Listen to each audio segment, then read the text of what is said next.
सही उद्देश्य से कहीं हम जा रहे हैं तो हमारा उद्देश्य पाक होना चाहिए। हमारी सोच वहां से बनना चाहिए। राजनीति में इसलिए नहीं जाना चाहिए कि हम राजनीति में जाएंगे, पद प्राप्त करेंगे और अपना लोगों की सेवा के साथ भटक के दूसरे रास्ते अपनाएं। ये नहीं, आप सही उद्देश्य से आते हैं तो आना चाहिए, क्योंकि जब तक अच्छे लोग नहीं आएंगे। एक ग्रेशम का नियम होता था, उसमें कहते थे बुरी मुद्रा अच्छी मुद्रा को चलन से बाहर कर देती है।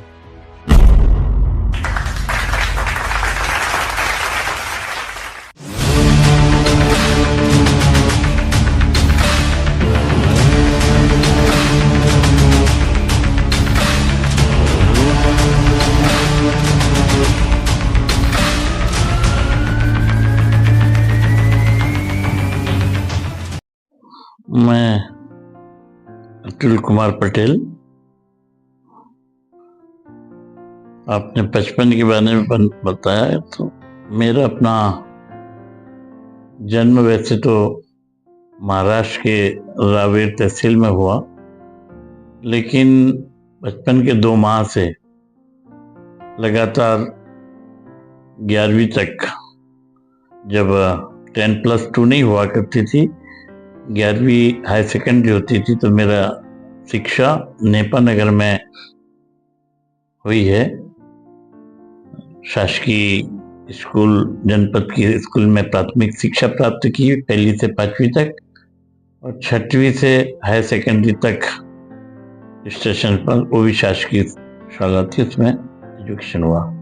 क्योंकि पिताश्री नेपा नगर में शासकीय मध्य प्रदेश मंडल में कार्यरत थे।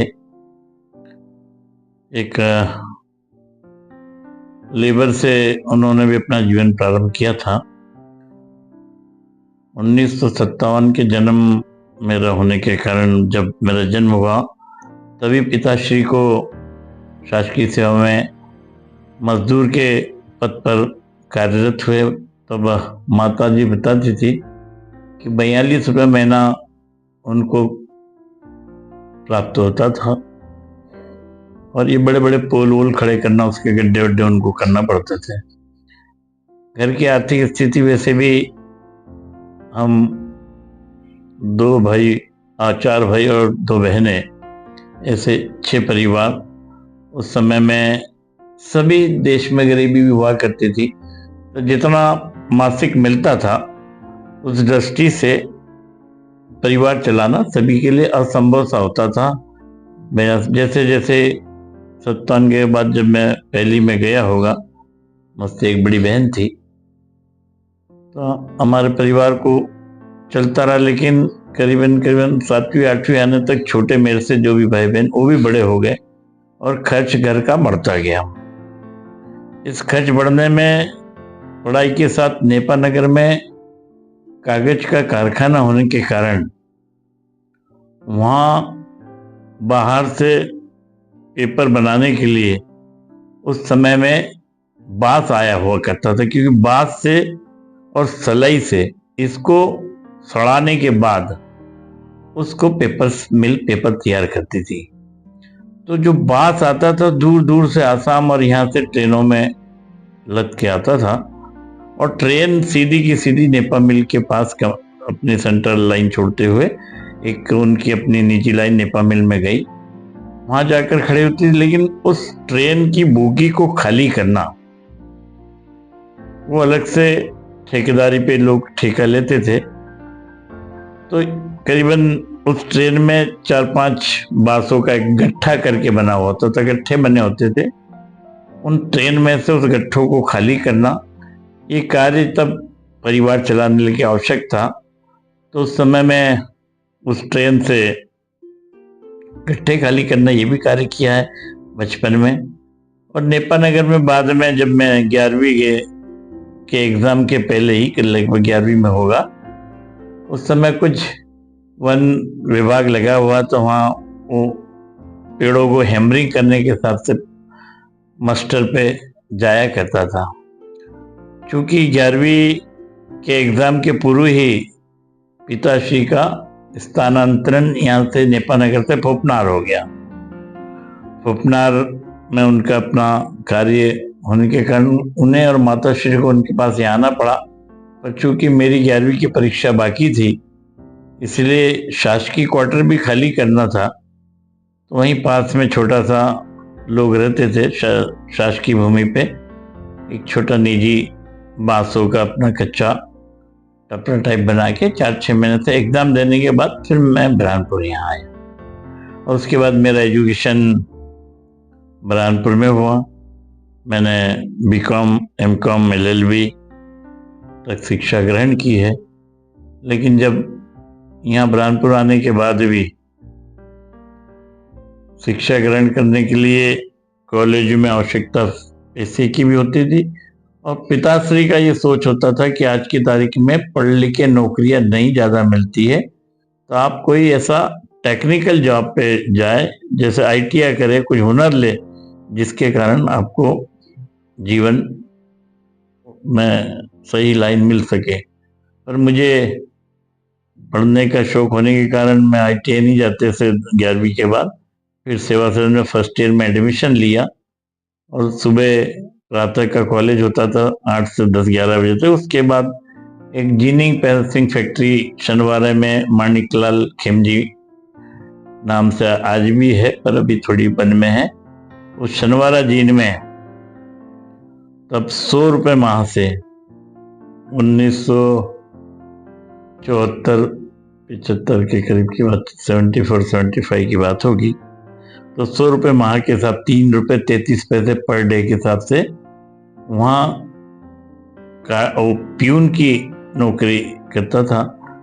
जैसे प्यून चपरासी बजाते, हम भी अभी बैठते तो घंटी बजाते आते, तो जो वहाँ के दिनेश सेठ जो सेठ हुआ करते थे, मैंने उनसे जॉब मांगा तो बोले क्या आता है आपको? तो मैंने कुछ नहीं, मैं तो अभी 11वीं किया। और बड़े सज्जन थे, मैंने कहा ठीक है कल से आ जाना। और उनके मेरे चेम्बर के बाहर खड़े रहना, जैसे ही कोई आवाज़ देंगे तो आ जाना। तो वो बेल मारते थे तो अंदर जाके जो भी वो कार्य बताते थे वो कार्य करने का कार्य करना पड़ता था। कभी बंगले से चाय लाना, कभी नाश्ता लाना, कहीं फाइल इधर ले जाना। तो प्यून के सर्विस करने के बाद मैंने ग्रेजुएशन किया। उस बीच में कुछ थोड़ा सा वहाँ के मुनीम नारायण दास हुआ करते थे, वो नाके पे बेल बजाए। मेरी ड्यूटी चूंकि मालिक की इस पे थी, डोर पे, तो उन्होंने कोई बेल बजाई होगी, वहाँ कोई नहीं होगा, मैं नहीं जा पाया होगा। मैंने कहा वहाँ का प्यून दूसरा होगा, देखेगा। नहीं देखा। बाद में उन्होंने बुला से बाहर किसी को भेजा कि देखे कौन है, तो मुझको बुला के बोले क्यों, आपको घंटी की आवाज़ नहीं सुनाई दी क्या? मैंने साहब मेरी ड्यूटी यहाँ है, तो यहाँ की घंटी मैं सुनता हूँ। बोले मुजोरिया करते हो? मैंने कहा ठीक साहब ऐसा तो नहीं है, आपको बंद कर देंगे। मैंने कहा ठीक है जैसा कर दीजिए, आपका हिसाब कर देते। ठीक है जैसा। वहाँ से जॉब छोड़ने के बाद फिर निरंतर पढ़ाई तो जारी रखनी थी। फिर कुछ दिन मदनलाल विजयवर्गीय का हॉस्पिटल यहाँ हुआ करता था लुकमान जी के ऑफिस के ऊपर। उस चिकित्सालय में भी कंपाउंडर के हाथ के नीचे जो भी साफ सफाई, पानी भरना वगैरह कार्य, साफ अस्पताल, वो भी कुछ दिन कार्य किया। कुछ दिन पटेल एजेंसी हुआ करती थी फवाद चौक में शनि मंदिर के पास। वहाँ पे लेथ मशीन पे पिताजी का ये हमेशा सोच होता था कि कुछ सीखो, आप कुछ सीखो, हुनर लो। तो वहाँ पे वो लेथ मशीन पे भी इंजीनियरिंग करने गया। पर वहाँ भी मुझे ऐसा लगने लगा कि वहाँ जो लोग बैठते थे बड़े बड़े, वो सब हायर सेकेंडरी फेल थे, और मैं हायर सेकेंडरी पास किया था। तो मेरे को बोलते थे जाओ चाय बोल के आओ। तो मुझको ऐसा लगता था कि मैं 11वीं पास, तो उस जमाने में 11वीं पास, मैंने अपने को ऐसा अपने आप को लगता है कि बहुत बड़ी उपलब्धि 11वीं पास कर ली। क्यों 11वीं पास करना जब अच्छा भी था, और ये लोग फेल मुझे ऑर्डर करते। फिर कुछ दिन ये सोच के मैंने वहाँ भी कार्य छोड़ दिया था। उसके बाद कुछ समय बाद 1978 में हमारे यहाँ ये ताप्ती ब्रिज पे, जहाँ भी वर्तमान रिवरी होटल है, वहाँ एक सेल्टेक्स बैरियर की स्थापना हुई थी, जो पहले सेंधवा नाकों पे जो हाईवे से होते थे। तो यहाँ 78 में वो नाका लागू हुआ। उस नाके में फॉर्म भरना, जो ट्रक वाले आते थे उनका डिक्लेरेशन फॉर्म, क्योंकि ट्रक वाले पढ़े नहीं रहते थे, तो एक फॉर्म का 1 रुपया हमें प्राप्त होता था। तो ऐसा करके पढ़ाई भी करना और वहाँ भी बैठना, तो रात की ड्यूटी में स्वीकार था 2-4 घंटे रात में जाके काम करना, 20-25 रुपये उस जमाने में, वो 78-80 के बीच, 79 तक वो बीरियर चला, तो 20-25-30 रुपए की उस समय अच्छी आय हो जाती थी, जो वर्तमान में मेरे ख्याल से लगता 500-700 रुपये पर डे होता था 4-6 घंटे में, और सुबह कॉलेज पढ़ना। इस तरीके से मैंने शिक्षा ग्रहण की। उसके बाद निरंतर चलता रहा, बैरियर बंद हो गया। बैरियर बंद होने के बाद फिर रोजगार का संकट था, तो कुछ दिन फिर एक शासकीय उचित मूल्य दुकान का लाइसेंस जब निजी लोगों को दिया जाता था, तो दाऊदपुरा क्षेत्र में मैंने वो निजी दुकान संचालित की पार्टनरशिप में मेरे मित्र के साथ। और फिर लगातार उसके बाद मेडिकल साड़ी का व्यवसाय किया। सूरत में बहन होने के कारण भाई सूरत चले गए थे, फिर कमल टाकी के बाद साड़ियों का व्यवसाय किया। सहेली नाम से दुकान थी। पर चूंकि राजनीति में बचपन से जैसे ही, अब बचपन कह रहा हूँ, जैसे ही मैं यहाँ बैरियर पे जाने लगा तो समय बहुत मिलने लगा। 20-25 रुपये की आय हो जाती थी जब, तो उस दृष्टि से बाहर विद्यार्थी परिषद से जुड़ता रहा, और एबीवीपी से छात्र संघ में कॉलेज में पढ़ना भी और बाहर ये करना, तो एक राजनीति का क्षेत्र में प्रवेश हो गया था छात्र जीवन से। तो जब मैं सहेली साड़ी का व्यवसाय किया, तब वहाँ पर सभी पॉलिटिशियन, तब वर्तमान ब्रजमोहन मिश्रा जी वगैरह, ये सभी नेता लोग आकर दुकान पे बैठक टाइप हो जाने लगेंगे, तो व्यवसाय भी थोड़ा कमजोर होने लगा, महिलाओं का था, तो बैठक होने के कारण दुकान, फिर मैंने उसको चेंज किया और मेडिकल में उसको कन्वर्ट किया। वहाँ मेडिकल व्यवसाय पार्टनरशिप में डाली, तो उस मेडिकल से करते हुए यहाँ तक अपने जीवन में। क्षण तो बहुत सारे होते, पर वहाँ पर 2 यूनिट हुआ करती थी शासकीय, नेपानगर बसा, एक पावर हाउस जिससे बिजली उत्पादन होता, जिसमें मेरे पिताश्री कार्य करते थे, और एक नेपा मिल। तो नेपा मिल के जो कर्मचारी होते थे उनको, और जो एमपीवी के कर्मचारी थे, इनके वेतन में जमीन आसमान का डिफरेंस हुआ करता था। नेपा मिल के कर्मचारी जो, जिनके पिताश्री नेपा मिल में काम करते थे, तो नेपा मिल उनको शिक्षा के साथ ड्रेस उपलब्ध कराना और विभिन्न तरह के फील्ड कर्मचारी को सुविधा देती थी, और नेपा मिल का ही सब बसा हुआ था, लेकिन पावर हाउस बिजली बनाने के लिए बना था, इसलिए आता था। कई बार ऐसा लगता था कि एक तरफ जो हमारे साथ पढ़ते थे बच्चे, जब हम 8वीं 11वीं में पढ़ते थे, सब अधिकारी वर्ग के बच्चे, और जो नेपा मिल के जिनकी आय, जिनका पिताश्री अच्छी होती थी, और हमारे यहाँ तब तो ऐसा बहुत सारे परिवार देश में होते थे, ऐसा भी नहीं नेपा मिल छोड़कर, जहाँ लोगों को 2 टाइम का भोजन भी कल्पना नहीं हो सकती थी। तो उस समय देश में प्रधानमंत्री लाल बहादुर शास्त्री हुआ करते थे 65 में। उस 65 के दौर में हम नेपाई बचपना था, तो अनाज का देश में बहुत बड़ा संकट था। लोगों को 80%, 90% लोगों को, देश में रहने वालों को भोजन प्राप्त 2 टाइम नहीं होता, चूल्हा जलता था। तो इस देश के अन्न संकट होने के कारण देश के प्रधानमंत्री ने आह्वान किया था कि देश का हर नागरिक 1 टाइम हफ्ते में उपवास करे। सोमवार को उन्होंने घोषित किया था कि सोमवार को जहाँ तक बने सब लोग 1 टाइम उपवास करें, कि जिससे अन्न बचेगा तो भूखे को 2 टाइम या कम से कम बाकी समय अन्न प्राप्त होगा।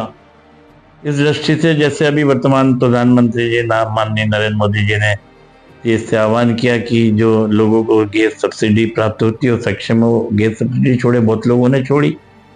तो व्यक्तित्व होता शास्त्री जी देश के ऐसे प्रधानमंत्री भी रहे, उन्होंने अपनी माँ को भी नहीं बोला कि मैं प्रधानमंत्री और रेल मंत्री हूँ। फटी धोती पे जाते थे मंत्रालय। उनकी माँ को एक किस्सा इससे हटके बताया, शास्त्री जी की माँ कहीं वो कोई कार्यक्रम में आ गई होगी, उनको पता नहीं हुआ, तो उनको मंच पे देखे तो बोले, बेटा मेरे से झूठ बोला, तू करता क्या है? तो मिनिस्टर, देश के प्रधानमंत्री। बाद में उनको ये कल्पना नहीं थी। तो वो टाइम राशन लेने के लिए जो संघर्ष था, रात भर से लाइन लगानी पड़ती थी उचित मूल्य दुकानों पे। तो नेपानगर में उपभोक्ता भंडार से प्राप्त होता था, तो लाल गऊ अमेरिका से आयात होता था, जो वहाँ घोड़ों को खिलाने के लिए दिया जाता था। वहाँ एक्सेस गऊ होता था, भारत में आता था और वो शासकीय दुकानों से वितरित होता था।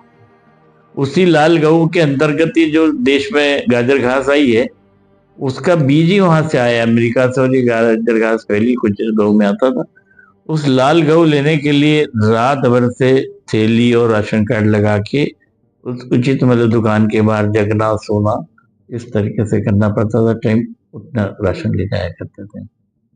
देखिए, छात्र जीवन से जब विद्यार्थी परिषद से काम करते करते यहाँ पर 94 नवंबर में नगरीय निकाय के चुनाव की घोषणा हुई प्रदेश में। और चूंकि मैंने अपना साड़ी का व्यवसाय बंद करके पार्टनरशिप में भागीदारी में केमिस्ट का व्यवसाय प्रारंभ किया, जो आज भी है। उस केमिस्ट में व्यवसाय में भागीदारी के कारण मेरे भागीदारों को यही बोला था कि मैं दुकान पे समय नहीं दे पाऊंगा राजनीति के कारण, बाकी कार्य आपको देखना है।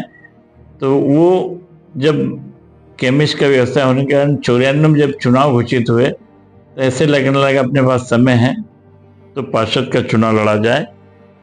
तो 94 में मैंने इस इंदिरा कॉलोनी के प्रथम पार्षद बनने का सौभाग्य प्राप्त हुआ। ये वार्ड भी पहली बार बना था 41 में, 41 नंबर वार्ड। और 94 में पार्टी ने मुझे यहाँ उचित समझा और भाजपा का उम्मीदवार बनाया। तो यहाँ से मैं पहली बार पार्षद के रूप में स्थानीय निकाय में लोगों की सेवा करने के लिए नगर निगम पहुंचा। तब भी जैसा मैंने 11वीं पास कर लेना, तो ऐसा अनुभव होता था, प्राउड होता था कि बहुत बड़े हो गए, कलेक्टर की पढ़ाई कर ली। ऐसी जब पहली बार पार्षद बना तो मुझको भी ऐसे लेना है कि जैसे कोई हम कलेक्टर बन गए। लेकिन जब जाके अनुभव किया पार्षद का कितना अपना क्या है, कितना काम होता, तो जब महसूस हुआ था कि पार्षद तो एक जनप्रतिनिधि के रूप में है, काम कराना बहुत कठिन है। पर चूंकि तब की नगरीय निकाय की स्थिति भी बहुत दयनीय होती थी, कोई भी पार्षद का काम नहीं हो पाता था ज़्यादा जनता का, इसलिए कोई ज़्यादा फर्क नहीं पड़ा कि मेरे वार्ड में काम नहीं हो पाया। मैं कुछ बहुत ज़्यादा करा भी नहीं पाया था, कुछ भी 5-10 हज़ार के काम रोज के लोगों के मूलभूत जो होना वही दे पानी दे देना, सफाई कराना, यही बहुत बड़ी बात होती थी। निर्माण कार्य या डेवलपमेंट तो बहुत अलग बात थी। और ये जो कॉलेज जहाँ से मैं पार्षद था, यहाँ तो बहुत चुनौतियाँ होती थी। यहाँ चुनौतियों के रूप में जो गृह निर्माण मंडल ने इस कॉलोनी को विकसित किया था, वो जैसे शासकीय कार्य होते उस तरीके से कुछ सीवर लाइन नहीं डाली थी, कुछ टैंक बना रखे थे 3 जगह A-B-C सेक्टर में, और नीचे लाइन डाली थी। जब ये बनी थी कॉलोनी, तो सरकार का बनाने का ये सोच था कि ये क्वार्टर 2 क्वार्टर होते थे, LIG और MIG। MIG तो बादरपुर रोड के फ्रंट पे बना, पर टोटल LIG बना, उसमें 2 कमरे 10 बाय 9 और 9 बाय 9 ऐसा कुछ, और कुछ छोटा सा किचन जो सम्मिलित लेट्रिन बाथरूम, ऐसा 2 मियाँ बीबी के लिए बनी थी कॉलोनी। यहाँ परिवार में 2 मियाँ बीबी और 2 बच्चे, 4 लोग रहे। लेकिन आवश्यकता के हिसाब से शहर में जिन लोगों के पास आवास नहीं थे, ये किस्तों में मकान मिलते थे। तब पंजीयन कराना था, हमारे पास भी अपना स्वयं का मकान नहीं था। तो पिताश्री शासकीय सेवा में होने के कारण 750 रुपये में इस मकान का पंजीयन हुआ था। और जो शासकीय सेवा में नहीं, निजी लोग जो व्यापार व्यवसाय जो करते थे, इनको 1500 रुपये में पंजीयन होता था।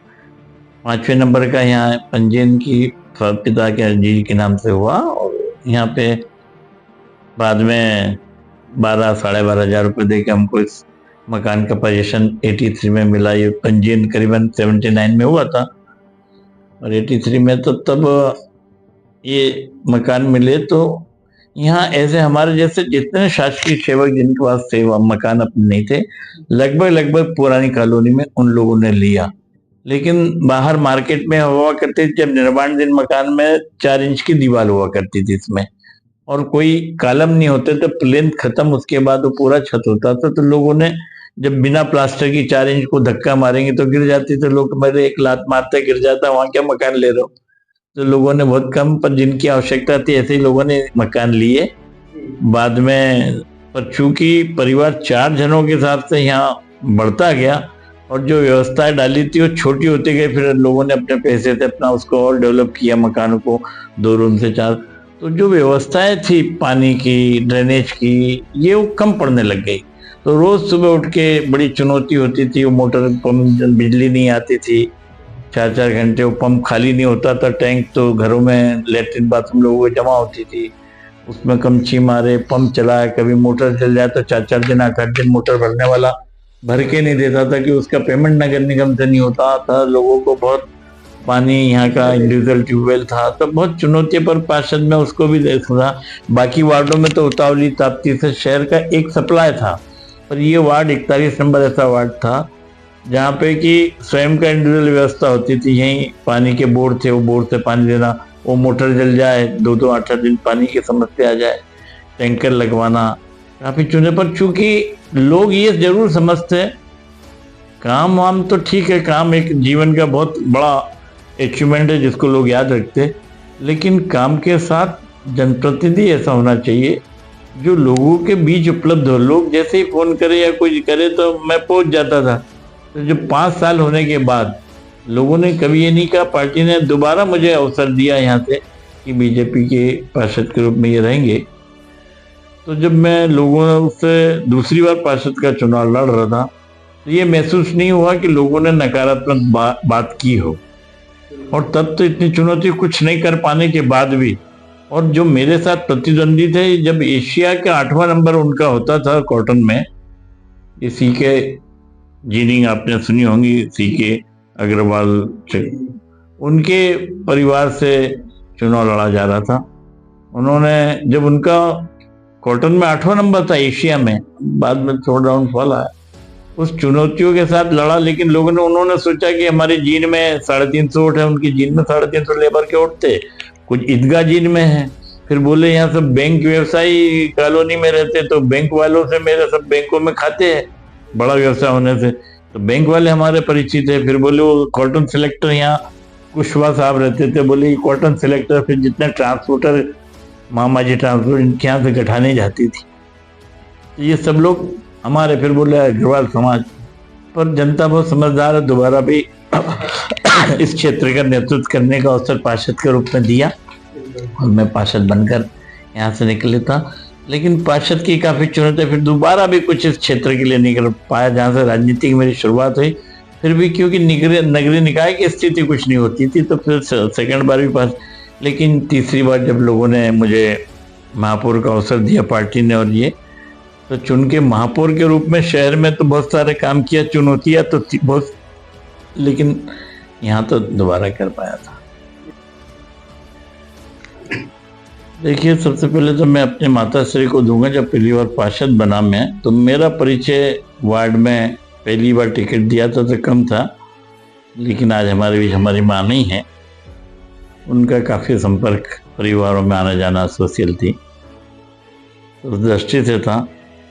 तो पार्षद की इसमें इस क्षेत्र की जनता जो इंदिरा कॉलोनी की सुलझी समझी और निर्णय करने वाली, फैसला करने वाली इस जनता माताश्री के पास जनता को भी श्रेय दूंगा, जिसके माध्यम से यहाँ मिला।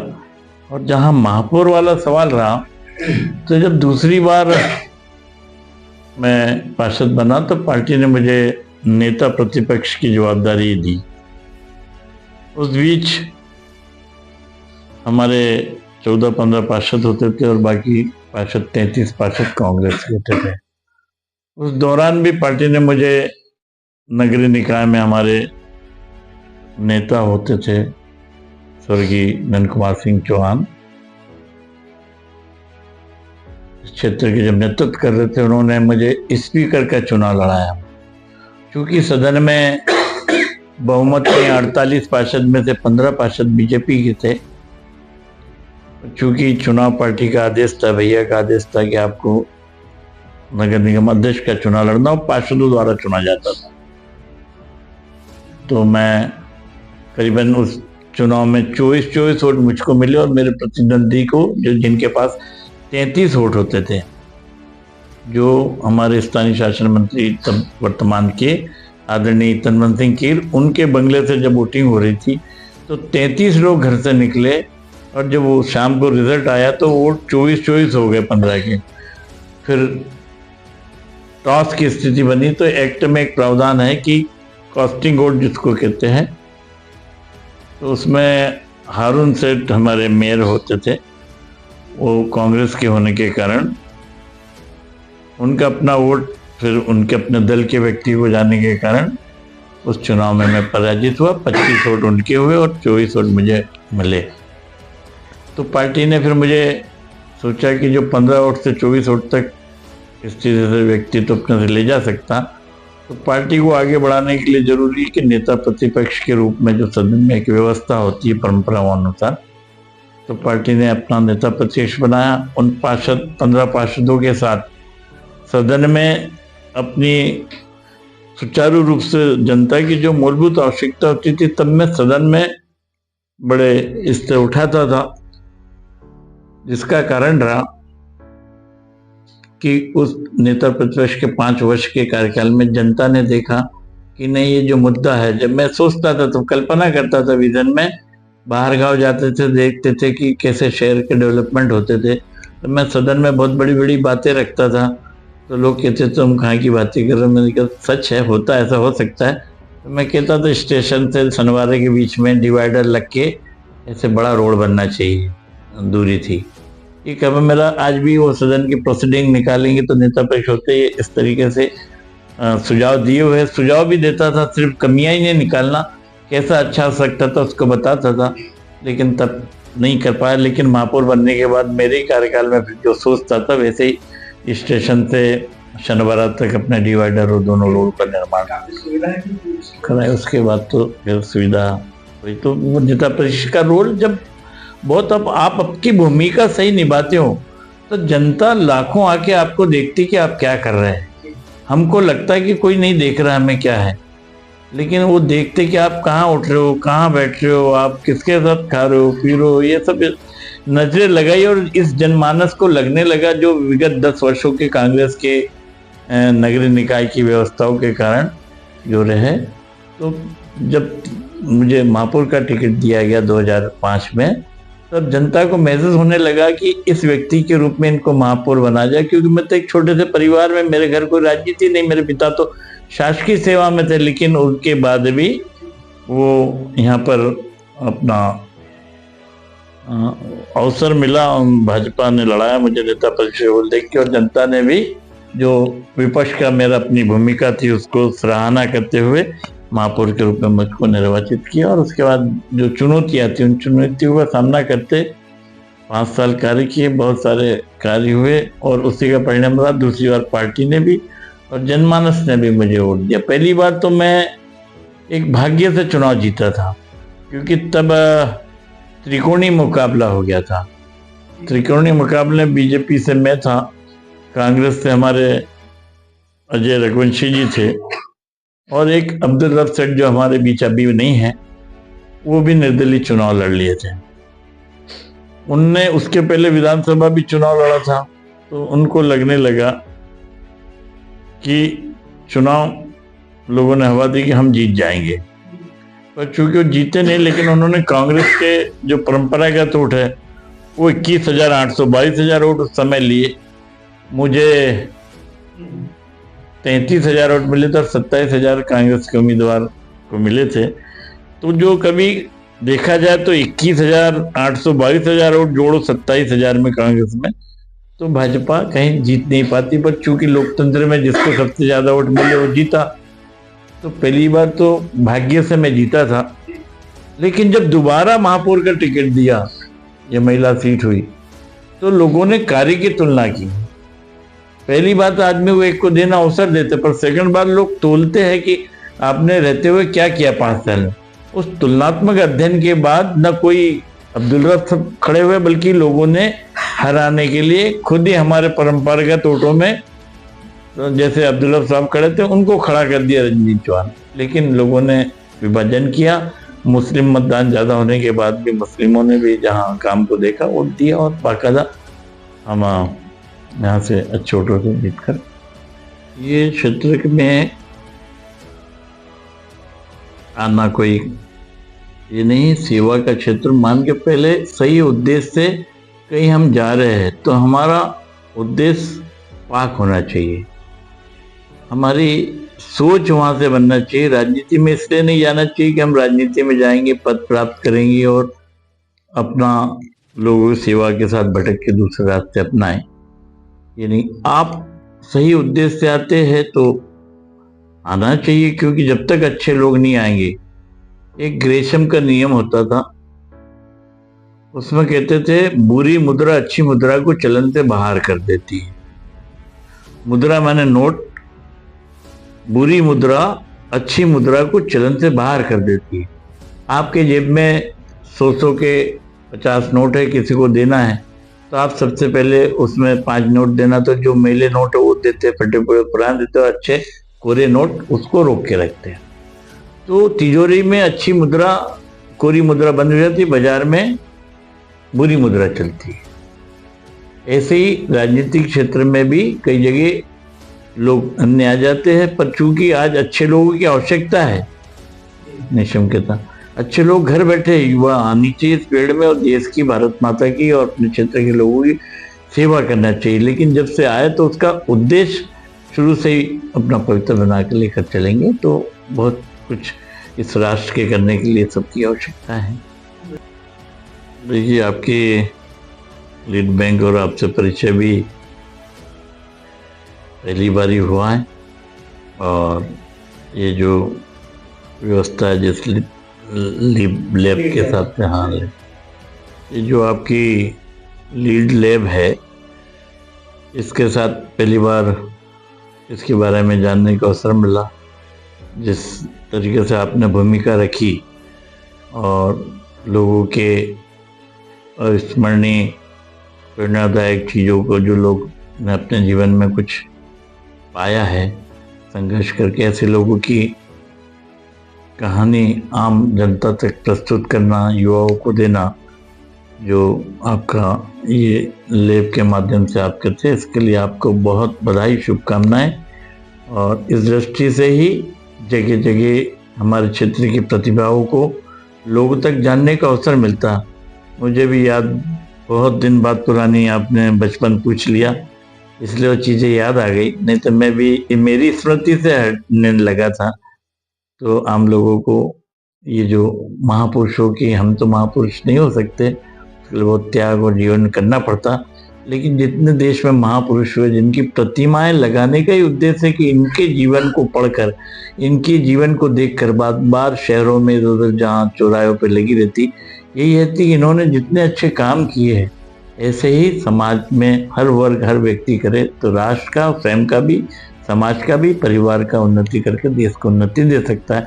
पर चूंकि वो महापुरुष राष्ट्रीय लेवल पे हुए, पर कुछ लोग क्षेत्र में भी अपने लोग होते जिन्हें महापुरुष तो नहीं कहेंगे, लेकिन अपने जीवन में जिन्होंने बहुत कुछ संघर्ष से प्राप्त किया है, तो कैसे हम अपने जीवन को संवार सकते हैं, युवा हो, आने वाली पीढ़ी है, तो इसको देखते हुए जो आपके माध्यम से ये जो चीज़ युवाओं तक परोसी जाती है, इसके लिए बहुत बहुत आपको शुभकामनाएं। कार्य के लिए आप प्रगति में आपका लीड लैब उन्नति करता रहे और अपने क्षेत्र के लोगों को इसी तरीके से प्रेरणादायक लोगों के जो भी बने हैं इनकी प्रेरणाओं से अवगत कराएं। यही धन्यवाद दूंगा, बहुत बहुत धन्यवाद।